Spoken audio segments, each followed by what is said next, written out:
Governador, tem um tema que eu admiro muito, viajo e gosto, que é infraestrutura.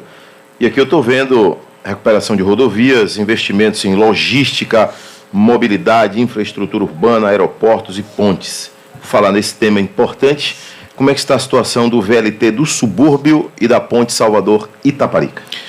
Adelson, aproveitando sua pergunta, deixa eu... É a coruja que vai gabar o toco agora, viu? Porque isso também é bom. Eu estou completando agora em dezembro 8 anos. Você falou de investimentos em infraestrutura.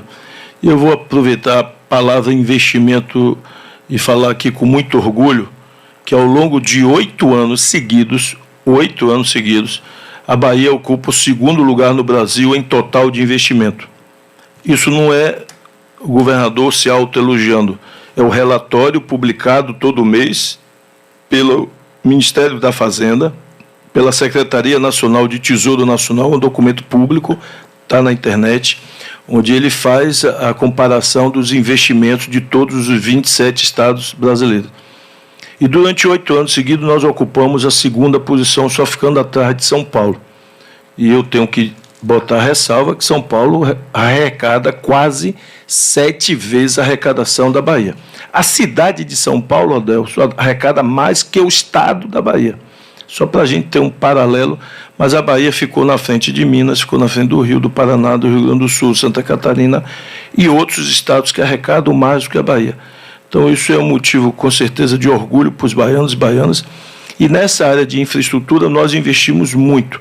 É o maior investimento, não só comparativamente com outros estados, mas é o maior investimento realizado por qualquer governo na história da Bahia.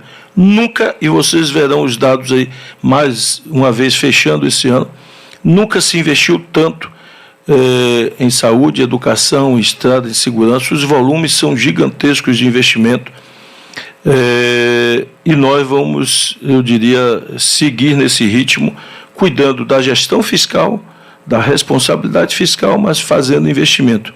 Sobre o VLT, e eu já vou responder também sobre a ponte, são 2 grandes projetos que foram muito impactados pela pandemia. Houve no mundo inteiro, e esse é um debate que está acontecendo no mundo inteiro, houve primeiro uma paralisação dos grandes projetos em função da pandemia, porque como os grandes projetos envolvem pessoas de vários países, mesmo quando é feito na Europa, às vezes é feito na Inglaterra, mas as pessoas são da Alemanha ou de outros países.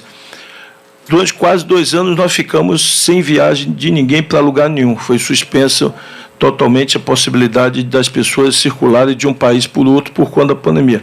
Isso congelou todos os projetos, porque impediu a mobilidade de engenheiros, de técnicos, de especialistas de estar de um lugar para o outro cuidando dos grandes projetos. O segundo grande impacto que a pandemia provocou foi um desalinhamento gigantesco no mundo inteiro, não foi só no Brasil, entre o preço da construção civil, preço de equipamentos, e a inflação.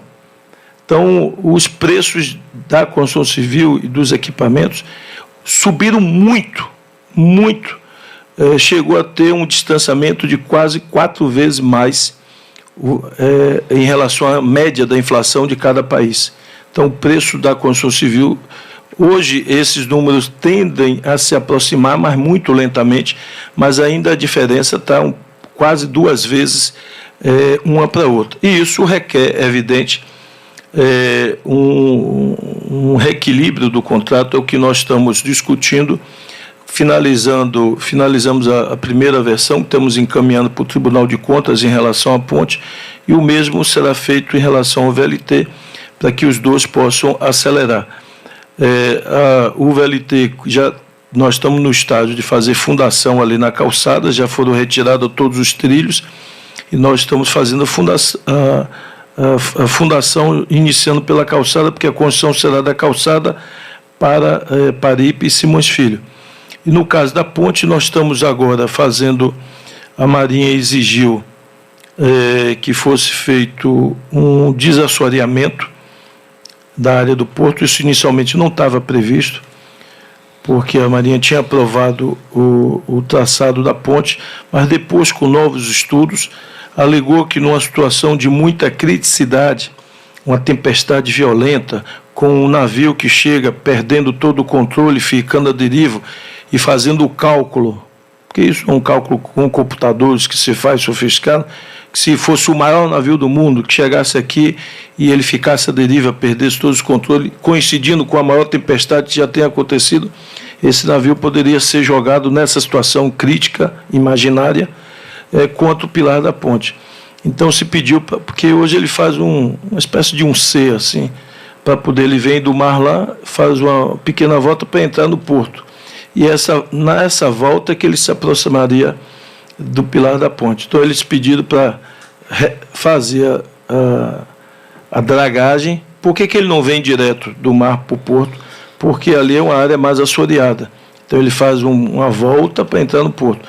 Pediu para desassorear, abrir um novo canal, e é isso que nós estamos fazendo a sondagem, e deve iniciar a dragagem agora em novembro, com máquinas, com dragas, sugando ali o fundo do mar para abrir um canal onde o navio passaria direto e não faria mais essa volta para não se aproximar da ponte.